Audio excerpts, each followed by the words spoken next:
Dearest friends, ఈరోజు మనం ఏ విధంగానైనా ఈ ప్రపంచానికి సాధ్యపడని మరియు అది ఇవ్వలేని విషయం గురించి నేర్చుకుందాం.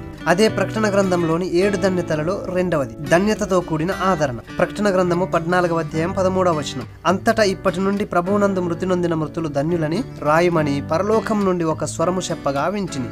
నిజమే, వారు తమ ప్రయాసములు మాని విశ్రాంతి పొందుదురు, వారి క్రియలు వారి వెంట పోవునని ఆత్మ చెప్పుచున్నాడు. ఈ వచనం మహాశ్రమల కాలంలోని లేదా క్రీస్తు విరోధి పాలన కాలంలో యేసుక్రీస్తు విశ్వాసుల గురించి రాయబడింది. వారిని హింసించడానికి, చంపడానికి క్రీస్తు విరోధికి అనుమతి ఉంది, కానీ దేవుడు వారిని ధన్యులని ప్రకటిస్తున్నాడు. ఈ ధన్యత వీరికి మాత్రమే కాదు, కానీ అన్ని యుగాలలో క్రీస్తునందు చనిపోయిన వారికి కూడా వర్తిస్తుంది. 116వ కీర్తన 15వ వచనాన్ని చదువుదాం. యెహోవా భక్తుల మరణం ఆయన దృష్టికి విలువగలదు. ఈ వచనం ప్రకారం దేవుడు ఎలాంటి ఉద్దేశం లేకుండా తన యొక్క విశ్వాసులను మరణానికి అనుమతించడు. క్రీస్తునందు మృతి నొందిన మృతులు ధన్యులు. వారి యొక్క భౌతిక శ్రమల నుంచి వారు విడిపింపబడుతున్నారు.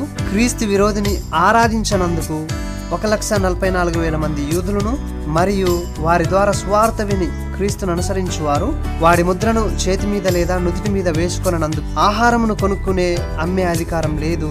ఆ మహాశ్రమల కాలంలో క్రీస్తు విశ్వాసులు ఆ క్రీస్తు విరోధి నుంచి వచ్చే అన్ని రకాల శ్రమలను అనుభవించడం కంటే, బ్రతికి ఉండడం కంటే చనిపోవడమే వారికి మేలు. వారి యొక్క శ్రమలు శాశ్వతంగా ముగించబడతాయి మరియు వారి యొక్క బహుమానం ఖచ్చితంగా పొందుకుంటారు. ఎందుకంటే యేసుక్రీస్తు ఈ విధంగా సెలవిస్తున్నాడు, ఇదిగో త్వరగా వచ్చుచున్నాను, వాని క్రియల చొప్పున ప్రతివానికి ఇచ్చుటకు నేను సిద్ధపరిచిన జీతము నా యొద్ద ఉన్నది. డియరెస్ట్ ఫ్రెండ్స్, ఇప్పుడు మనం అతి ముఖ్యమైన విషయాలను చర్చించుకుంటున్నాం. క్రీస్తును మరియు క్రీస్తు విరోధిని అనుసరించు 2 గ్రూపుల ప్రజల శాశ్వత గమ్యస్థానాల మధ్య ఎంత వ్యత్యాసం ఉందో తప్పనిసరిగా లేదా ఖచ్చితంగా గమనించాలి లేదా గ్రహించాలి. 13వ వచనం ప్రకారం క్రీస్తును ఆరాధించేవారు తమ ప్రయాసమును మాని విశ్రాంతి పొందుదురు.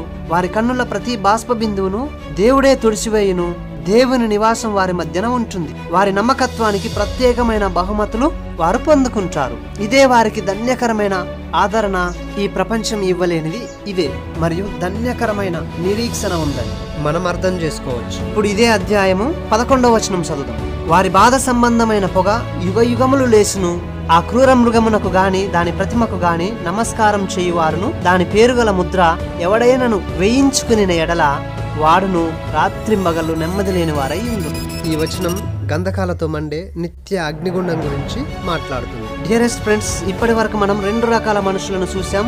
ఒకరు ధన్యతతో కూడిన ఆదరణ, ఆశీర్వచన గమ్యం, మరొకరు దురదృష్టకరంతో కూడిన శాపపూరితమైన గమ్యం. సో ఏ గమ్యం నీకు కావాలో నువ్వే డిసైడ్ చేసుకోగలవు. Thank you so much for watching. God bless you all.